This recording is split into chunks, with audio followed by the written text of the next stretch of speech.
What's up, guys? It's Dynasty with the Mountaintops. I am Mickey, along with Jeremy, as always. How you doing tonight, my man? I am doing A-OK. We are 1 week closer to football since the last time we met. So that is just glorious news. Yeah, last preseason games this weekend. Probably final cuts soon after that, and then the week off for Labor Day, and then we're getting to it on that the following Thursday. I'm pumped, man. My family's going away for this tomorrow, and then coming back right before football season starts. So it's like a party before the season starts kind of deal for me. So I'm excited.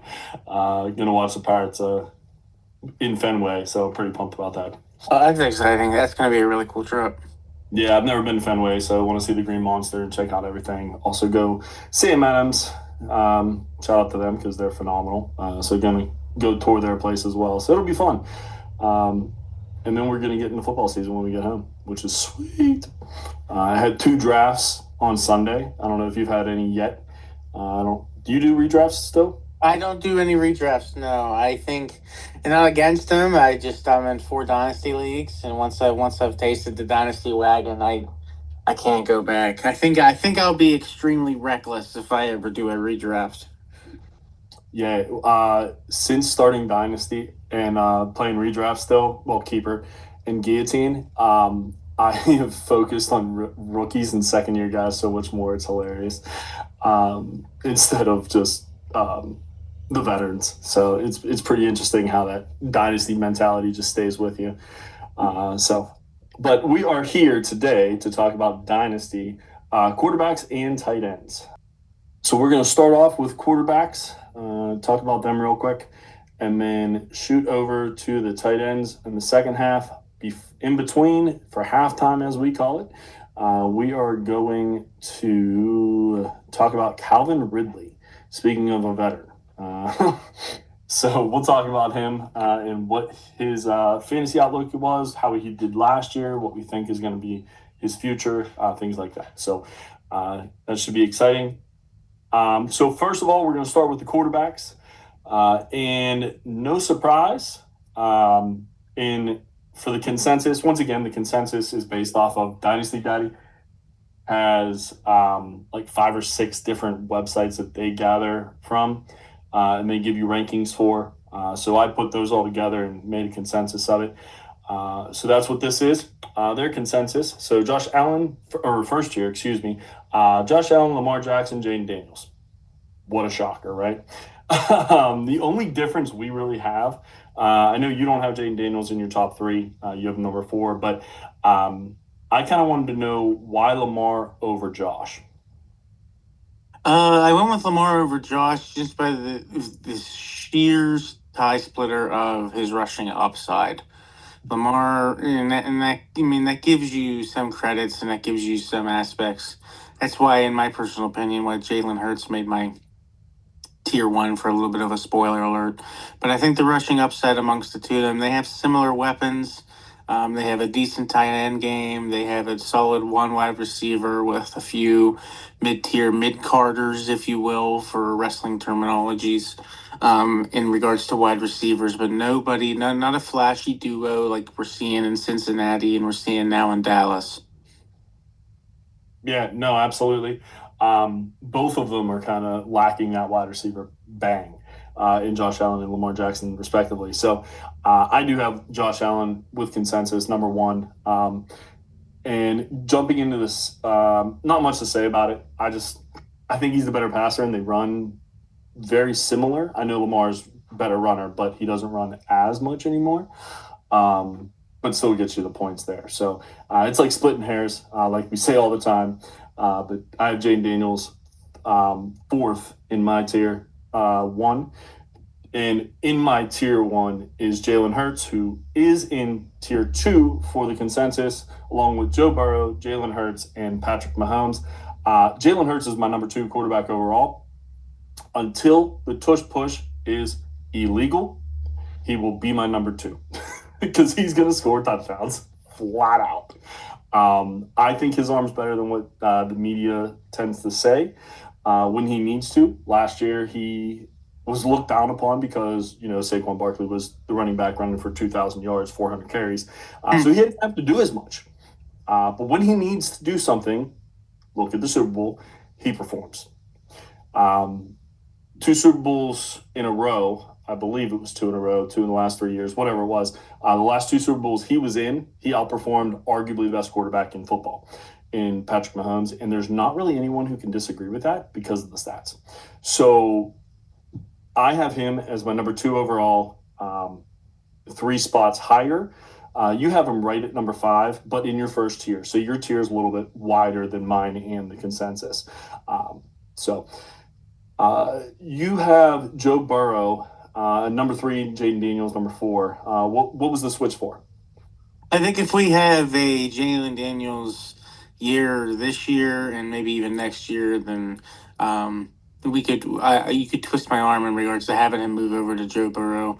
But when I'm looking at it, Joe Burrow is, in my opinion, the next best gunslinger now that Matthew Stafford is riding off into the sunset.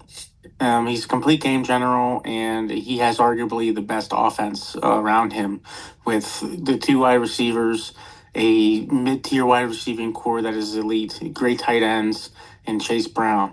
I think offensively that the Bengals could potentially be the best offense in the AFC, let alone the NFL. So who better to choose and put in my middle, smack in the middle of my tier than the general himself, putting it all together in Joseph Lee Burrow. Yeah, it's really funny. Your first tier is like one of these are not like the other. The other four, and why they're usually the top four, is because their running ability. Joe can run, he just isn't their caliber. But I can understand why you have him so high. That defense is going to be a joke, whether Hendrickson's there or not. So they're going to have to throw the ball all day. They're gonna have to put up 30 points, 35 points a game if they want to stay in these contests. And it's doable. And again, who's gonna like? Yeah, that's why I have Joe ahead of the Mahomes and the Strouds and the Herberts of the world, because I think his offense stands out amongst everyone else's in the league. Yeah, absolutely. Moving on to tier three, we have Justin Herbert, Bo Nix, C.J. Stroud, Caleb Williams, Drake May, and Jordan Love. This is the youngsters, is how I like to differentiate this tier three here. Why don't you talk about the reason you have Drake May, my dude, lower than consensus? Three I did. spots to be I'm exact. just I'm just going basically off of experiences here. Again, I treat my quarterbacks just like I do my wide receivers and my running backs. I think you need to have. I think experience carries a little bit of weight here. I know there's a fine line of experience versus age, and when there's ageism when it comes to rankings like such as these. But look, I mean, Drake May again is in a situation where we don't know who his wide receiver one is. He has some names on paper, but from what I'm understanding, the two wide receivers that were drafted with him last year are basically inconsistent enough that they are irrelevant. I haven't heard anything on Baker or Polk in this offseason. So to me, like, I think that wide receiver room is just a little bit too messy. You have a new coach coming in here with a brand new system. He's a second year quarterback, and he's already learning a second system under a second head coach. To me, it's just that's why it's ranked. It's not necessarily a reflection of Drake May. It's a reflection of who I needed to put ahead of him for better situations and outcomes that I predict.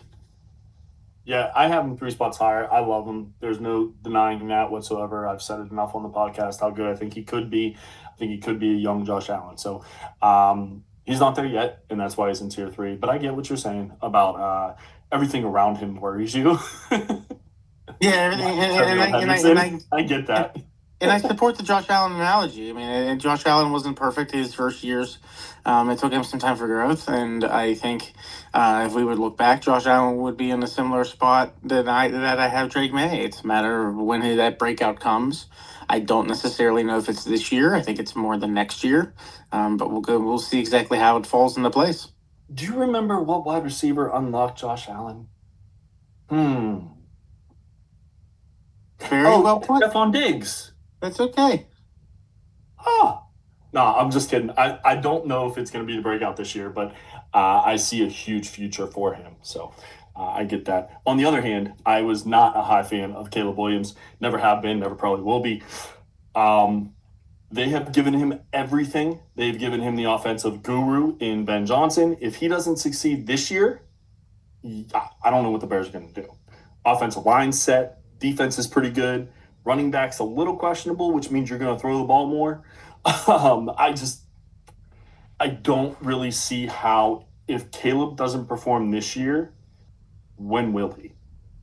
So because of that, I'm a little bit worried about his future, even though he's so young, if that makes sense. So, and especially with Ben Johnson being able to call an offense like he was in Detroit, um, if he can't do it with Ben Johnson, I don't know what he's going to do, to be honest. So I have him a little bit lower. You have him 2 spots lower. I had him 5 spots lower. So he was the beginning of my tier four, personally. So the consensus tier four is Kyler Murray, Baker Mayfield, and Brock Purdy. A small group, kind of those three guys who are trying to push up into maybe not three, but two, the tier two. Just haven't been able to yet. Kyler Murray for me, I'm 100% biased. I 100% own that. Coming out of Oklahoma, I thought he was going to be the next Lamar Mahomes. Like, I thought he was going to be the next dude. And it looked like he was going to be. And then he got hurt multiple years in a row. And has not really been the same. However, he has that in him where he is able to run on it, split second run, and he does have the arm that he didn't show last year, unfortunately. I think if this year he's able to have a little bit more continuity with Marvin Harrison Jr., he already has it with Trey McBride. So those two guys are going to get fed targets all day, with Josh or James Conner in the backfield as well. Those are really the only playmakers they have. So if he's able to gain continuity with those three guys and his running ability, I love his opportunity to be a top 8 quarterback this year. Why don't you talk about Baker Mayfield, who you're negative on again? I'm sorry, I'm trying to get you positive here, but it's not working out. Again, I think it's just a matter of me being a little bit more positive toward other quarterbacks than what they have. I like Baker Mayfield. I think he has a lot of decent weapons around him, but again, he's on his what, fourth team, for a reason. He's been successful. Again, I don't want to mention that. He hasn't had a long significant record of success. He had his ups and downs in Cleveland. And then he bounced around after that, and now he's in Tampa. That's all. It's just a matter. I like his weapons around him. I think Ibuka is a great addition, but I also feel that the loss of Godwin is going to impact his numbers a little bit. And I do believe Bucky Irving's impact is going to hurt his numbers a little bit. Again, I'm just going by pure history and reflection and amount of consistent seasons that we've seen from Baker, and I just potentially this is the year that we see a little bit of a dip in Tampa. Yeah, I mean, I have him 3 spots higher. I love that offense. So I can understand you're a little bit worried about it because of the new offensive coordinator. The playmakers are kind of changing a little bit there. So I can understand that. When you get to this kind of tier, the next tier, they're kind of interchangeable in my eyes. Like, it's just pick your flavor of ice cream kind of thing. So I get that. Um, Next up, we have tier five, Cameron Ward, excuse me, JJ McCarthy, Trevor Lawrence, Jared Goff, Dak Prescott, and Michael Penix. Cam Ward, why don't you? I have him 8 spots lower. You have him 6 spots lower, but I'm gonna let you talk about him because I've talked enough about why I don't like Cam. No, I'm going with my favoritism of I can't rank you until I see it. We're looking at the first overall rookie quarterback here, so there's a lot of pressure on those shoulders, and he doesn't have the best weapons around him. We're going to talk about Calvin Ridley, and I think that's a very positive weapon. But when it comes to the weapons of the Tennessee Titans, it's a short list. So I think that impacts him as well. So I think we're rolling into this with a little bit of inexperience, on behalf of Cam Ward, a little bit of inexperience on behalf of myself towards Cam Ward and what he can do at an NFL level, and then just the overall aspect of what kind of offense that has behind him. Yeah, I mean, he may be very good. I don't really think he's what everyone says he is, but I could be completely wrong. However, there's nothing around him. Like maybe Calvin Ridley, yeah, but that's about it. Like the running backs are fine, they're okay, but the rookie's going to have a rough year because the offensive line may be good and one wide receiver might be good, but there's not much outside of that. So until they're able to get some playmakers on this team, they've never really done that in Tennessee, or kept them at least. AJ Brown, and Derrick Henry. Um, they, they those are really the only two playmakers they've had in the last, I don't know, decade. What are they going to get him in the future is what I'm worried about. I like Gary Maynard. I don't think he's number one. He'll be a nice number two. So we'll see what happens there. For me, Michael Penix, I have been on Michael Penix since I saw him play this final year in Washington. Love him. Was so happy he got an opportunity last year. Not for a lack of Kirk Cousins, unfortunately, but was happy to see him get a few starts under his belt last year, being able to prove that he can play in the NFL. And now this year, he has an opportunity to do so. And I've said this before, and I'll say it again. I think we're going to talk about this later. I think he unlocks Kyle Pitts a little bit as well. So that'll help his offense too. So I have him 7 spots higher. You have him 3 spots lower. So we're on a 10 spot difference there. So obviously we're a little bit different on Penix. Anything you wanted to say about him? No, I'm going with the sample size that I have. And again, I'm going with the weapon core that I need to see a little bit more than from besides Drake London. I know Kyle Pitts is a flashy name, but hey, I don't know if there's a more polarizing player in the NFL right now in the fantasy world than Kyle Pitts.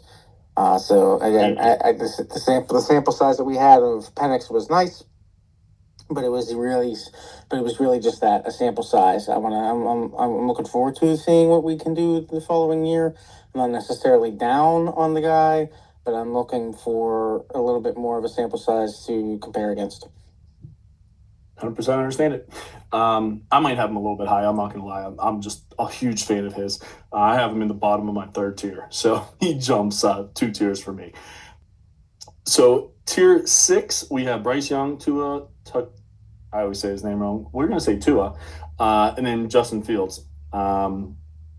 For me, Justin Fields, if he gets an opportunity to start, and I've said this many a time, he is a fantasy gold mine.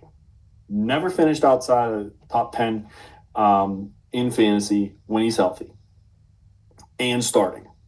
Can he throw the ball? Maybe.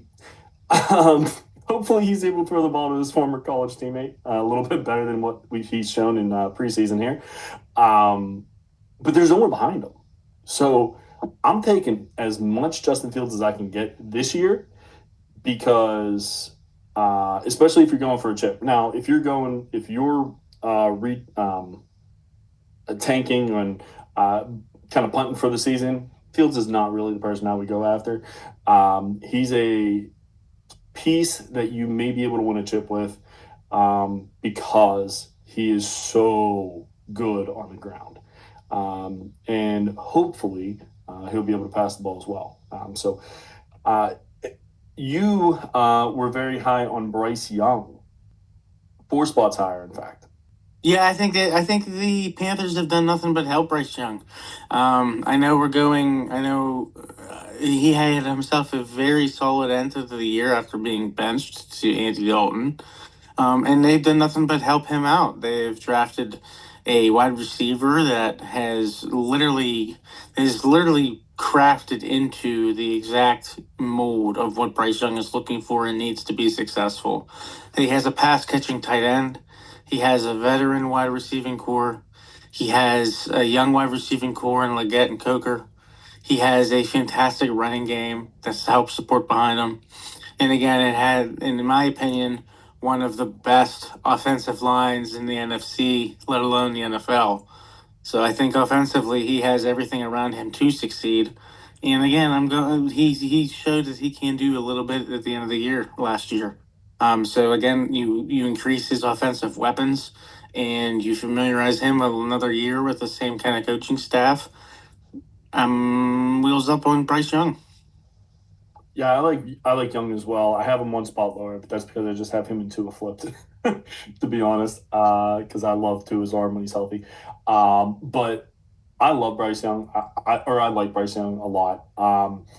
And now he legitimately has a number one. People forget he's never really had a number one. He had Adam Thielen, but it's Adam Thielen, 30 what years old. He's not the same guy that he was in Minnesota. And he finally has number one.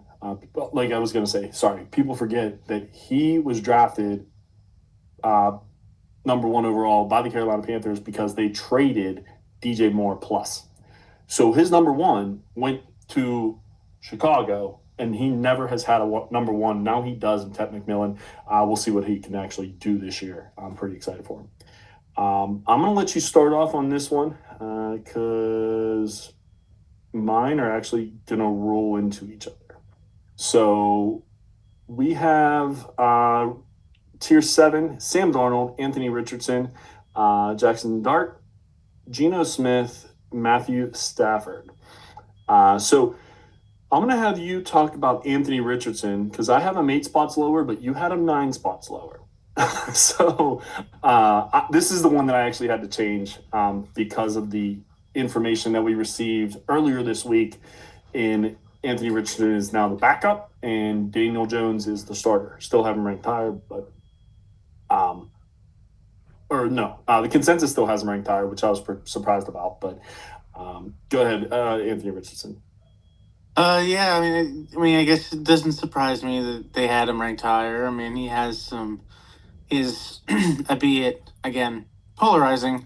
He has a lot more starting history. Look, like Richardson on paper gained muscle, got his eyes fixed, is another year of experience under his belt, but like you're not the starting quarterback anymore. How can I rank you above the guy that took your starting job? And let's get real, that's what happened. Daniel Jones was not a Colt at the beginning of the year last year. Daniel Jones wasn't a Colt mid-year. If I'm not mistaken, he was elsewhere, was he not? Before he went to the Yeah, Colts. I think when he left the Giants, he went to the Vikings. Thank you. I was going to say the Vikings as well, but I wasn't confident on it, so Yeah, pretty sure. I'm gonna roll Tide with that one. But yeah, look, he came in there and stole the job, and I believe that coaching staff has indicated that it's not going to be a short leash. So that tells me that it's not just Richardson's not selected or Richardson's not good enough. Richardson's done in Indianapolis. So again, if you would have asked me this question last week, I'd have had him higher. But I think this news significantly impacts his confidence, significantly impacts his career, and significantly impacts his short-term future in the NFL. I 100% agree. All I'm going to say is going into drafting him, people said you have to get snaps. They've yet to get him enough snaps. Thank you. I thank you. And And that's what it now, is. and now he's healthy. Daniel Jones didn't really wow anybody, but you bring in Daniel Jones for competition, and then you still give him the job over the guy that you drafted 4 overall. So what's that telling you? He's done. There's no chance. I have a better thought that Riley Leonard's going to start this year than Anthony Richardson because of you saw him walk off the field on his own because of his own will, I guess, last year, or tap his helmet to come out of the game. So what's he going to do now that he's the backup, especially in practice? Like, I, I think he's done. But for me, Sam Darnold, I think he's almost done too. So I have him 5 spots lower. You have him exactly where consensus has him, top of the seventh tier, top of your seventh tier as well. Um, I have not been shy about this. I think Sam Darnold was a product last year of the genius that is Kevin O'Connell. He can make he could probably make me or you a decent quarterback. Yeah, take it easy. um, like this guy, look, he made Dobbs good, he made Mullins good, or relevant at least. So we'll see what happens with Sam Darnold this year. I believe that it is a matter of time before the exciting rookie Jalen Milroe takes over, and he actually leads off tier 8 for the consensus with Tyler Shuck, Russell Wilson, and Shador Sanders. One of these are not like the other. Russ is somehow stuck in the middle of this one. But since I was talking about Sam Darnold, you could talk about Jalen Milroe and how you have him 3 spots lower. I have him 3 spots higher because I do think he's going to be a starter by the end of the year. It's it's a great aspect and question. No, I guess I don't have as much confidence in regards to him being a starter by the end of the year. I think they're either going to commit to Sam Darnold's contract, and they're going to give him at least this year to gel with the team, gel with the system, and gel with the playbook. I fully agree with you about him being a product of the Kevin O'Connell system. I think the Vikings are just a team that are ready for a Super Bowl. They're just a piece or two away, and I'm just unfortunate for them. The piece of that is the quarterback. Do they have it now with JJ? We'll see. But again, it's a we'll see. We don't know. We don't know anything on JJ McCarthy and what he does at a professional level. But again, also on that, we don't know what Jalen Monroe does on a professional level. We do know what Sam Darnold does on a professional level, and I be it not necessarily the best on those days, he did have himself a successful beginning of the year last year, and they're going to utilize that just like they utilize that toward his contract, and they're going to give him a little bit more time. Yeah, I mean, I can understand that. I just think if you have a guy who's performing in practice and has the wheels that Jalen Milroe has, the athleticism, if he is able to throw the ball, another big if, like the Richardsons, like the Fields, like a couple other quarterbacks that have come before, like Lamar Jackson was talked about, and he figured it out. Not everyone does. So we'll see what happens there. For me, Tyler Shuck, I have him 7 spots lower because I believe Spencer Rattler is the better quarterback. I've seen enough to make that statement. People are forgetting last year, Spencer Rattler did not have the wide receivers that are supposed to be on this team because they were both hurt by the time he got in the game. So I'd like to see him with Olave and Shaheed, with Kamar behind them. That's a little bit better of an offense than what they were working with last year with, I believe, MVS and Cedric Wilson and guys that were picked up from the grocery store. So we'll see what happens there. But that's not the last time you're going to hear me say Spencer Rattler's name in this pod today. So, but that's why I have him 7 spots lower. You have him 1 spot lower. You do think he's going to be the starter? I do think, unfortunately, he is. I don't I like the Spencer Rattler pick. I'm a fan of Spencer Rattler, and I'm pulling for Spencer Rattler. I just think that this is a new regime. They drafted this guy in the second round, and I think, unfortunately, that Spencer is going to come in here with a short leash, and that the staff has seen what they wanted to see out of those bad games last year, and I think Tyler Shook's going to get the call. Again, I want to make a record clear that I do support your call in regards to Rattler being the better of the two. I just think the draft cap on this is going to carry the weight. I get that. 100% understand. And we both don't have Shador Sanders ranked, so we're not going to talk about him. He's 4th string on a depth chart, and he's in the top 35. It's hilarious to me. Moving on. Aaron Rodgers in the final tier here, 9th tier. Aaron Rodgers, Daniel Jones, Kirk Cousins, and Joe Flacco. Daniel Jones is a little bit young to be in this tier. However, it is what it is. You want to talk about Daniel Jones? You have 6 spots higher, and 4 spots higher. That changed yesterday when I found out that he was the starter. Yeah, exactly why. I think it's just a matter of who we have ranked elsewhere that has our separation. But I think the news of him being the quarterback one to a team that has a decent weaponry from Tyler Warren to Josh Downs to Pittman, Alex Pierce down deep. So like I think this is going to be fun to see. And also Daniel Jones, like no one talks about it. He's no Lamar Jackson, but the dude likes to run, and the dude got some wheels. Like I mean, everyone likes to play that one clip where he tripped on his own feet. But like he can run out of the pocket and he can do a little bit of damage on the ground as well. Absolutely. And I love the fact that you said his playmakers didn't say Alec Pierce and didn't say Jonathan Taylor, and you still were able to say enough names. Like they are players on this team. It's the fact of someone's got to get them the ball. One of these three guys got to get them the ball. Will Daniel Jones be that guy? I don't know. I hope so.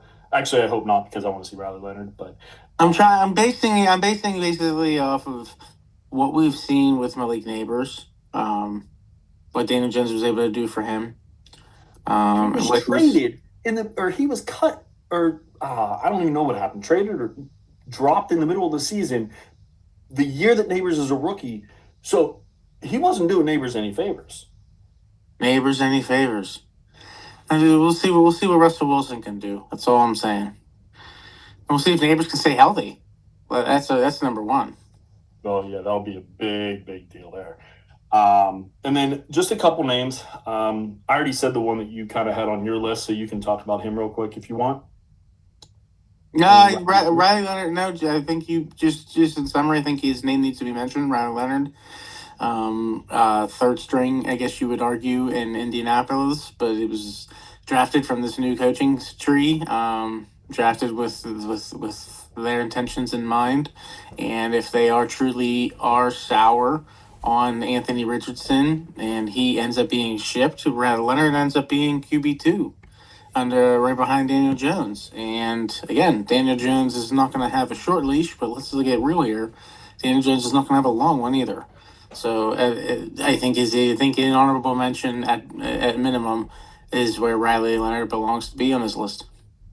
absolutely. And I had him at the very last person on my list, but I did have him on my list like you did. I also had just a couple names to keep an eye out for. I've been talking about Kenny Pickett. I think if he was healthy, he'd be the starter. I know we've talked about that in the past. We don't know that for sure. In I'm just hoping that someone's able to give him an actual opportunity. So I also said Spencer Rattler earlier. He was not on the consensus list. However, he is on my list because I do believe he's the better quarterback in New Orleans, and that he's going to win the starting job. And then two backups that just to keep an eye on: Will Howard, because Aaron Rodgers says it's his last year. So Steelers need a quarterback. So hopefully he's able to groom. I know he's hurt a little bit right now, but hopefully Aaron Rodgers is going to be able to help him like he helped Jordan Love. And then finally, Quinn Ewers. Tua is one concussion away from retirement. Everyone says every single year it seems like, and then he gets a concussion and he comes back. So eventually he's not going to come back, and eventually he's probably going to get hurt because he gets hurt every year. So who's the backup? Well, technically it's Zach Wilson, but we've seen what happened to Zach Wilson in the past. He's terrible.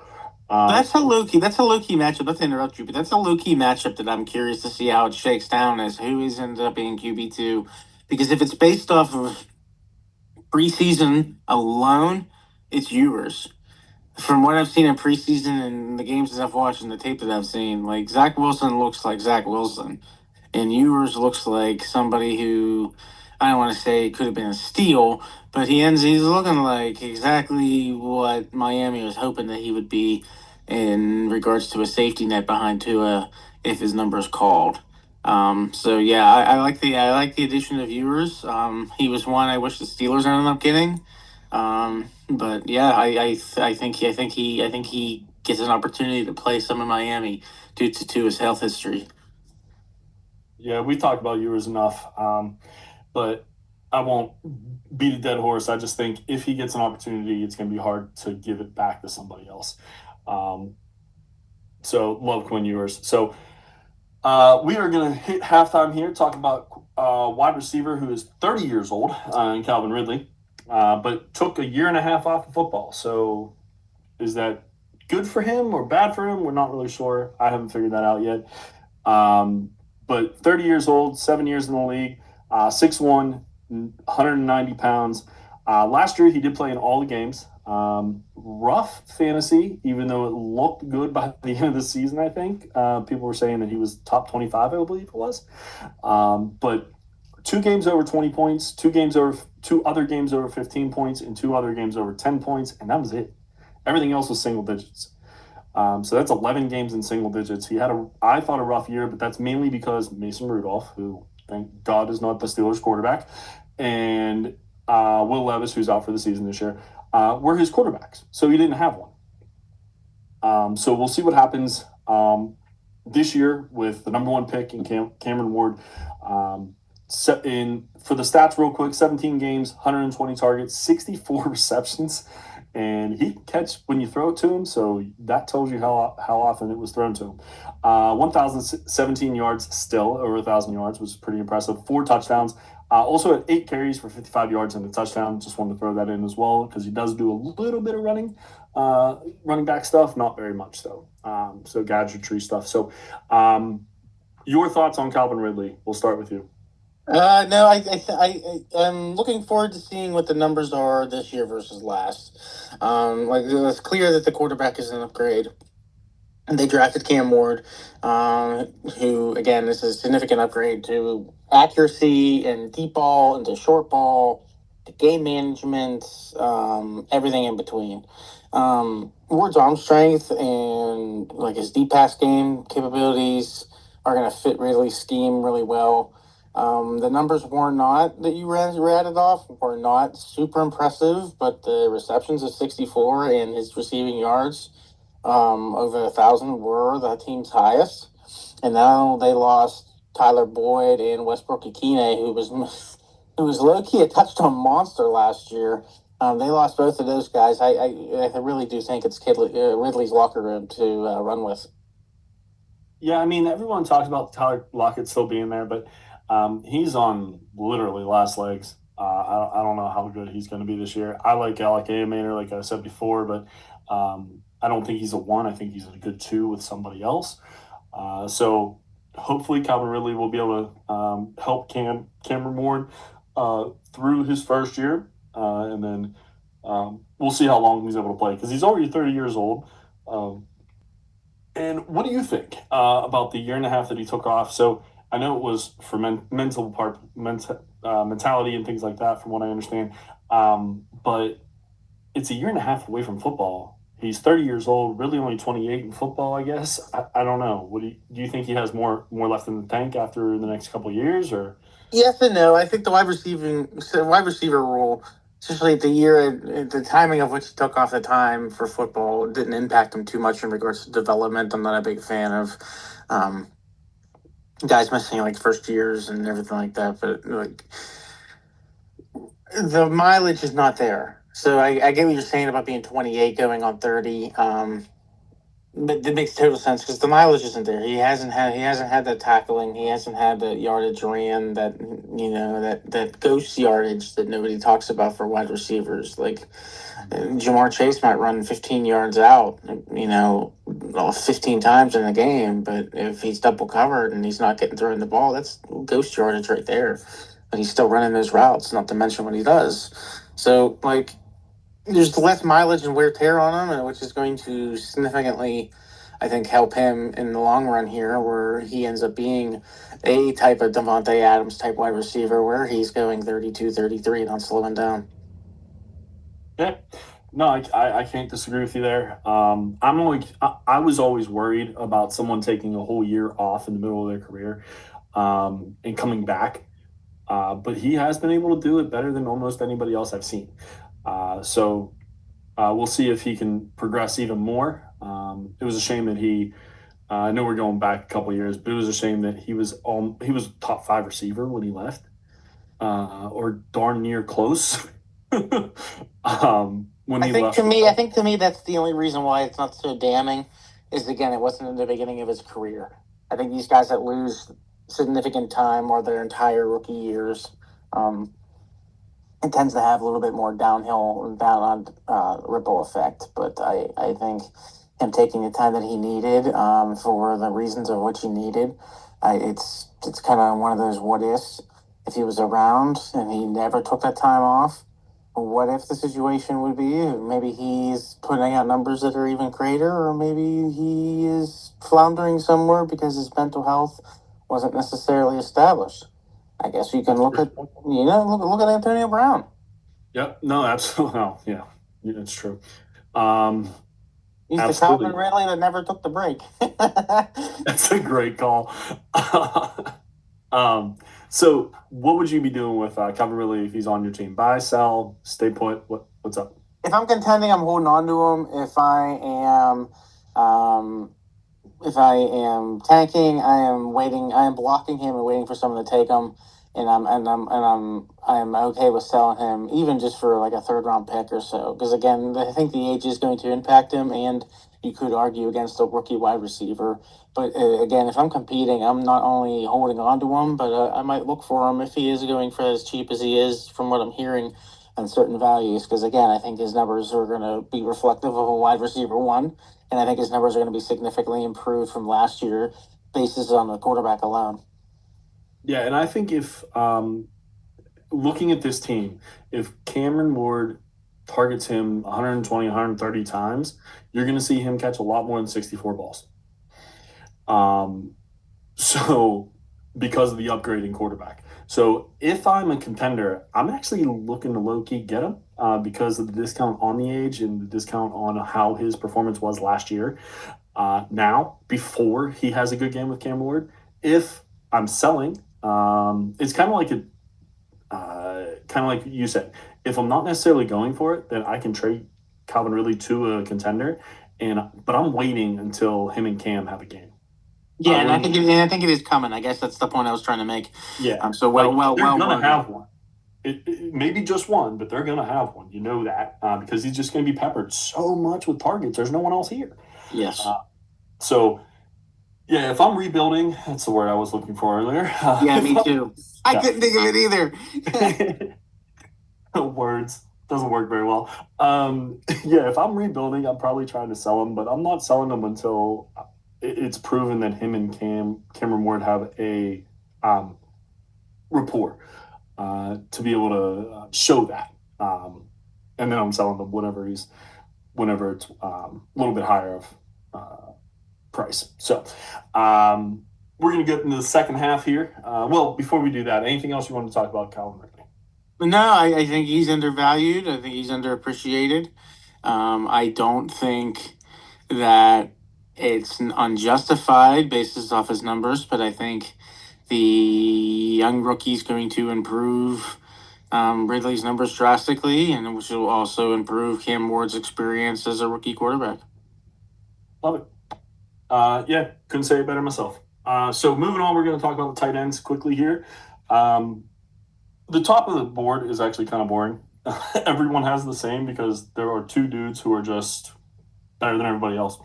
Brock Bowers and Trey McBride are in consensus tier one.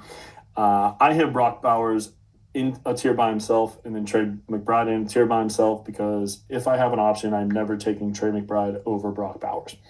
And if I have an option, I'm never taking anyone else over Trey McBride. So that's why I have them in two separate tiers. But they have them in the same tier. You have them in the same tier as well. We're just going to move on from that. We talked about those Works two for me. probably a lot. Uh, Sam Laporta's in his own tier, in tier three. I have him grouped into my tier three with some people from their tier three. So we're just gonna. Did you want to talk about Sam at all? No, go for it, man. Okay, cool. I have him one spot lower. You have him even. So we're gonna move on to tier three here, and Colson Loveland, George Kittle, T.J. Hawkinson, and Tyler Warren are in the tier three here. I'm going to have you talk about TJ Hawkinson because you have him three spots lower. I have him a spot higher. Yeah, I think Hawk is going to benefit from the Addison suspension more than anybody. I think when Addison comes back, it's going to be the Addison and McCarthy show. I have heard nothing but Addison and McCarthy, McCarthy and Addison from Vikings camp. That connection seems to be ridiculously legitimate and one that is going to help feed families. Um, so I think that's going to impact Hawkinson, and of course, you got the best wide receiver in the league on the team as well. That's going to be cutting into his targets. And Hawk is one of those individuals, unfortunately, that has a little bit of an injury bug. Seems like he's always bagging something each year, and now that he's becoming a little bit older, those are going to ramp up a little bit. So, a porous injury history and a couple more mouths to feed in front of him has him ranked a little bit lower than consensus. No, I can understand everything you're saying. I love TJ Hawkinson. I can't get enough of it, especially in this offense because he's kind of the forgotten about guy whenever Addison and Jefferson are there, and he just owns the middle of that field, which is kind of nice. So, but I can understand there's a lot of young guys who are moving up the board quickly, so I can understand why you would have him a little bit lower. For me, Colston Loveland have him 5 spots lower. They have him number 4 overall already. He hasn't taken a snap, and he's not even, in my opinion, the best player in this draft at his position. So, Thank you. I agree with those statements. pretty simply, I have Tyler Warren higher than him because I think he's the better rookie tight end. I saw him play Penn State. Can't stand Penn State. Can't say it enough. Penn State was fun to watch because, yeah, Drew Aller and Tyler Warren last year. Like, it is what it is. This dude reminds me so much of Kelsey. It's disgusting. So hopefully that I'm not saying he is Kelsey. I'm saying he reminds me of what Kelsey can do. I'm gonna fix that before anyone gets upset, especially my wife. So yeah, I have him 5 spots lower. You had him a spot lower. So the one person that we both agreed needed to be moved up was George Kittle. We're not going to talk about that too much. He's the dude. He's the dude, man. He's the dude. Yeah, he might only play 6, or he might block for 10 games and only play 7 out, like out in the field. Like, actually, is a skill position basically. And those 7 games, he's going to be number 1 in the league. Like it's insane. Um, moving on, we have And they four. don't have a wide receiver. Like, as far as I'm concerned, that wide receiving core is like decimated with injury, and half of them aren't going to be ready for the beginning of the year. So feed Kittle, feed baby. Yep, absolutely. If you got Kittle in a redraft, congratulations. This is all I gotta say. Moving on, tier 4, we have Dalton Kincaid, David Njoku, Tucker Kraft, and Mark Andrews. David Njoku for me, I have him 5 spots lower. You have him a spot lower. I'm worried that he's going to be the blocking tight end for Harold Fannin. I do also have Harold Fannin a little bit lower as well, but I think they're going to eat each other. So I think this is the start of David Njoku kind of being the number 2 pass catcher tight end for the Cleveland Browns. Also, who's going to throw him the ball? Because Joe Flacco doesn't really use the tight end from what I remember. So we'll see. Or no, he actually had a really good rapport with Joe Flacco 2 years ago, didn't he? Yeah. I have. No, that was not bad. No, that's fine. No. Njoku, I think is. I support everything you're saying. I just don't think it's going to happen as fast as you're saying it's going to happen. I think our tight ends take a little bit of time to develop, and he's in a good spot here. Behind Njoku, and Njoku has been a proven weapon. I think Njoku has at least 1 more year under his belt. Yeah, so for me, we talked about last week how running backs, I kind of look at the same as redraft because it's very similar. Running backs don't last as long. I feel like tight ends last forever if you're good. So I'm looking at the future. I have no idea what Njoku's future looks like because of Harold Finn is kind of where I'm getting at there. Well said. That's fine. So for you, you have another guy who has a young stud behind him in Mark Andrews. I have him 4 spots lower. You have him 3 spots lower. Why don't you tell us why? Yeah, I think we started seeing that downhill spiral start last year. I think what we saw last year with Mark Andrews is what you're kind of feeling what we might start seeing with Njoku this year. Look, I kind of get the writings on the wall. He's a little older. Isaiah Likely was drafted. Isaiah Likely, in my opinion, is the better tight end. I just personally feel that Mark Andrews' time has come, and we'll see a little bit more of a decline this year. Yeah, I have them even lower than you do, but there's no possible way that they're both on the same roster next year. I don't know where Mark Andrews is going to go. He might end up being Zach Ertz and be great for another 5 years after he leaves his number one team. Who knows? But his the unknown worries me, and that's kind of why I have him lower as well. Right.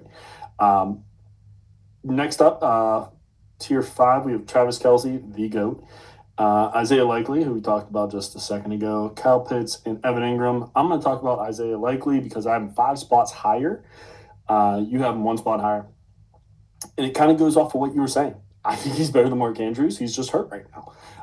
His future is pretty secure, I feel, in Baltimore. And if for some reason Baltimore picks Andrews over him, I doubt it, but if it happens, he is a good enough tight end where almost anywhere he goes, he could start. He could be the number one in a lot of places. And the only reason I don't have him even higher is because we don't know his future for certain, where it's going to be. But if it's not in Detroit, San Francisco, Arizona, and Las Vegas, he's the number one. So that's how I feel about that. It may be Indy. But you had Evan Ingram 4 spots higher. And we talked about him a lot, so I can understand why I have him 2 spots higher as well. But enlighten us.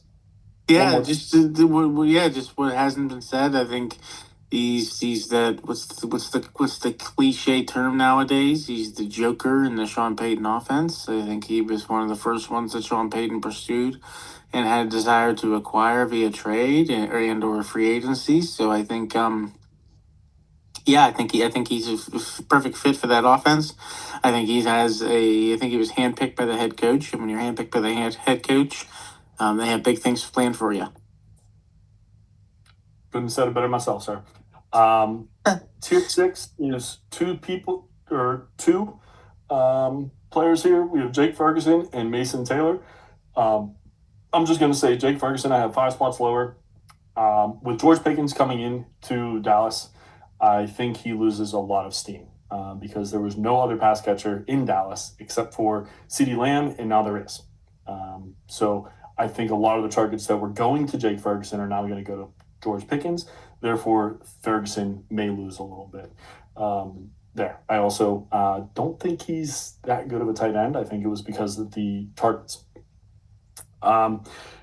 Anything you want to say about Ferguson? You have him 1 spot higher, so you might. No, I have him 1 spot higher. Just I think I support the Pickens concern, but Dak Prescott has a track record of loving his tight ends. That's why Dalton Schultz is a household name in the dynasty world, in the fantasy world in general. Is Dak Prescott and the red zone? And I do agree that Pickens is going to feast on the outside edges and stuff, but when it comes to the red zone, Jake Ferguson likes his targets down there. So I still think that he's a decent tight end in a pass heavy offense. Respectable. In the final tier, tier 7, we have Dallas. It's a pretty big one. We have Dallas Goedert, Johnny Smith, Elijah Arroyo, Terrence Ferguson, Brenton Strange, Pat Fryermuth, Harold Fannin, and Cade Otton. I will start off with Brenton Strange, and then you can finish up with your two guys. So for me, Brenton Strange, I have 5 spots lower. People think that he's going to take over for Evan Ingram, like Evan Ingram, or be like Evan Ingram. I don't think he is. It's kind of the same thing as I said about Jake Ferguson. There's 2 pass catchers there that are good. And I don't know how many targets are going to be in this offense, especially with 3 running backs, 2 that can catch out of the backfield. And I don't think he's proven much, and hasn't really ever played with Trevor Lawrence. So we don't know how that rapport is either. So he worries me a lot, and I'm staying away from him as much as I possibly can. For you, you had Johnny Smith 4 spots lower. Yeah, I think Johnny Smith is a great fit in the Steeler organization. We all know what Arthur Smith likes to do with tight ends. But there's still a big dog in that yard. His name's Moose. In my opinion, he's the better tight end. I think he's going to be on the field a little bit more because I think he's a better blocking tight end as well. I think my ranking of Johnny Smith is a reflection of the frustration it's going to be to try to play him in any week whatsoever. Because I think this is going to be a reflection of any week that you play Johnu, it's going to be Moose week. And any week you play Moose, it's going to be Johnu's week. It just has the writing written on the walls. And I think he's going to be more frustrated to hold than not. So that's why I have him ranked in a little bit lower than consensus. Yeah, and Aaron Rodgers, he doesn't really throw to tight ends a whole lot in his career. He's had tight ends that he's liked, but he's really a wide receiver guy. So I can understand that. I think Smith and Freiermuth kind of eat each other as well, like you were saying. So I get that. And then to round us off here, talk about the rookie from the Rams. You have him 5 spots lower. I thought you liked this guy. I have him 3 spots lower, but Terrence Ferguson. I do like this guy. I like this guy a lot. I think it's just a matter and reflection of opportunity that he's going to have. I think this is a next year guy. I don't think we hear too many things from him until about this time next year. I think Higby's still going to be a thing. And I think that he's going to get slowly leaned into the offense, but I do think that he is going to be a pass catching tight end. I know that they want him to work on his blocking a little bit more, so that's going to hurt some on field time. So I am a huge fan of Ferguson. I think he's probably about the fourth best tight end in his class. But I do want to stress that it does come with a little bit of development. No, 100% understand that. I agree. Um, I think that is a very full tight end room. I've talked about how I like Tyler Higbee for at least one more year, so we'll see what Yes. happens to that. So just a couple names to. Did you have any names that you wanted to kind of shed a light on that we haven't talked about yet? One in particular is Hunter Henry. His name jumps out at me. I know that the New England wide receiving room is very toxic to say in regards to who we're going to grab in regard to being relevant besides behind Stephon Diggs. Hunter Henry has been Mr. Consistency in regards to red zone targets, in regards to red zone touchdowns, and in regards to overall just consistency in regards to again. He's catching 3 to 5 balls a game. And he's gonna. Some of those are in the red zone, like I said, and some in the occasional end zone. I think Hunter Henry is a very underrated tight end. I agree. He's like James Conner or Cortland Sutton, running back and wide receiver. Super boring to have, but good, right? Yes, Uh, very well said. so I can understand that one. You also had Gunnar Helm ranked as well. I was kind of surprised by that one. Yeah, Gunnar Helm. He was coming out of Texas. Look, I think Jake's doing some great work, and he always has. But I think Gunnar Helm is going to come into the realm here a little bit more with steam. He had a fantastic last year in Texas, where his receiving options and his receiving talent was highlighted and showcased. And I really think that is starting to show not only in camp but in some preseason. He had a touchdown in the last game, and I really think that he's going to cut into some big time. Yeah, I love it. And then I also have a Texas guy who I wanted to talk about just real quick. I've talked about him a couple other times on this podcast. Tavion Sanders. I love Sanders. When I first watched Texas, I thought he was wide receiver. He's getting the ball so much. So I know he can catch the ball. Now he's with Carolina, or he's now at Carolina. He hasn't had that much momentum his first year. However, with how this offense is starting to come together a little bit, I think he's going to have some space in the middle to be able to work a little bit. Not saying that he's going to be great this year, but this is kind of a stepping stone year, I feel like, to get into that top 20, maybe. So nothing crazy, but someone you might want to keep your eye on. And then Ben Sinnott. Once Zach Ertz finally retires, we believe he's going to slide in very nicely. If Zach Ertz retires, he's kind of inhuman at this point. I feel like he's been there since I was in high school. Like he's been there forever. or been a tight end forever. Not there. He's been all over the place. Um, but whenever Zach Ertz blocks you from being a starting tight end, you end up being pretty good. Dallas Goedert and Trey McBride as examples. So maybe Ben Simmons just the next one. So keep an eye on him as well. Anything else you wanted to talk about? Quarterbacks, tight ends. This is the final rankings episode for us until next year. No. I love the format that we did this in. I love that we were able to compare it to such a wide range of consensus. We were able to gush about our crushes. We were able to crush about our quote our guys for the year. Um, this was a very fun few episodes, and I hope our viewers utilize this as much as I plan on in our upcoming draft. Yeah, it's funny. I've been like every week after we're done, I'm like, okay, like last week, Will Shipley. I was like, okay, who has Will Shipley? How can I get him? So it's helping me just as much as everybody else, hopefully. So we'll see. Um, but yeah, next week we're going to be doing our starter draft. I'll be away, but so it's going to be a nice, easy podcast. But we're going to do our starter draft recap. So that'll be fun. I love talking about mock drafts. They're always fun to break down and see why. Why did you pick it like? Why did you have your team set like this? So that'll be fun to talk about next week. And then after that, we got football, man, and I am pumped I for can't football. wait. So it's going to be a nice. Next week we have the start draft. Then we have our um, hot takes and what's going to happen, our predictions week, and then we have football.